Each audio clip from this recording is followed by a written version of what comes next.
Welcome to the Explainer. Let's get right to it. Here are the top stories we're following at this hour.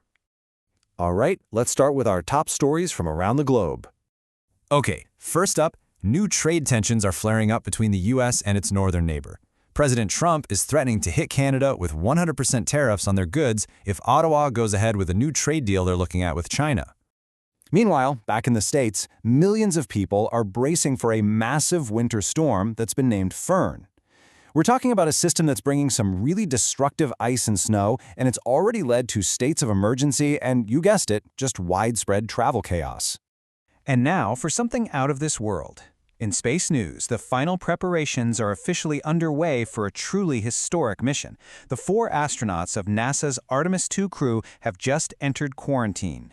This is a huge step before they launch on the first crewed flight around the moon in, get this, over 50 years. Okay, let's take a closer look at what's happening here in the United States. We're going to start in Minneapolis with a fatal shooting that's really starting to draw national attention. So here's what we know. The victim has been identified as Alex Preddy, a 37-year-old ICU nurse, who was fatally shot by a U.S. Border Patrol agent. As you can imagine, protests have already erupted at the scene, and things are getting complicated. There are reports that the state's own Bureau of Criminal Apprehension was, at least initially, blocked from accessing the scene by federal officials from Homeland Security. In response to all this, the White House seems to be signaling that they want to de-escalate. Vice President J.D. Vance said the administration is looking to, in his words, turn down the temperature. And he made it clear that right now there are no immediate plans to invoke the Insurrection Act. Now, switching gears to public health for a moment, a national measles outbreak is unfortunately still expanding.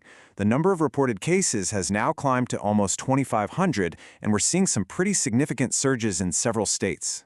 And this just in from the World Economic Forum in Davos. President Trump has just announced a really major economic proposal. He's calling on Congress to pass a law that would cap credit card interest rates at 10% for 1 year.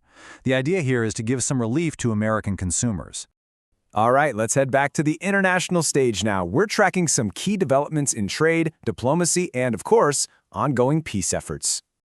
You know, it's interesting. U.S. trade policy is looking like a tale of 2 very different approaches this week. On one hand, you have the administration threatening Canada with these huge tariffs over their dealings with China. But on the other hand, the European Union has just announced that it plans to move forward and actually implement its existing trade deal with the United States. So, very different signals being sent.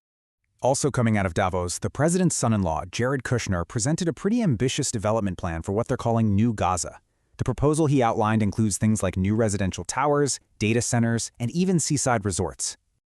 Meanwhile, on the diplomatic front, efforts to resolve the war in Ukraine are still facing some major hurdles.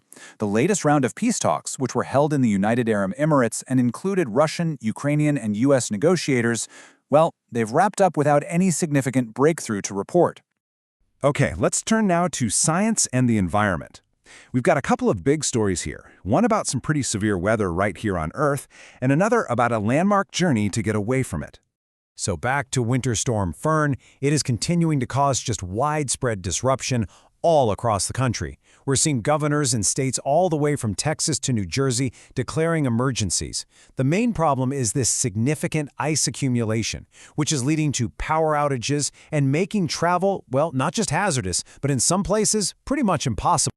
So for NASA's Artemis II mission, this crew quarantine is really the last big step on the ground before they launch. Once they're up there aboard the Orion spacecraft, the plan is for the astronauts to do a flyby of the moon and then head back to Earth. This is an absolutely crucial test flight that's meant to pave the way for actual lunar landings in the future. Here's an interesting one at the intersection of tech and healthcare. A new survey is shining a light on the widespread use of what's being called shadow AI. So what is that? Well, it's basically when medical staff use unapproved, unsanctioned AI tools to help manage their day-to-day work. And according to this report, it's a practice that's growing and growing rapidly.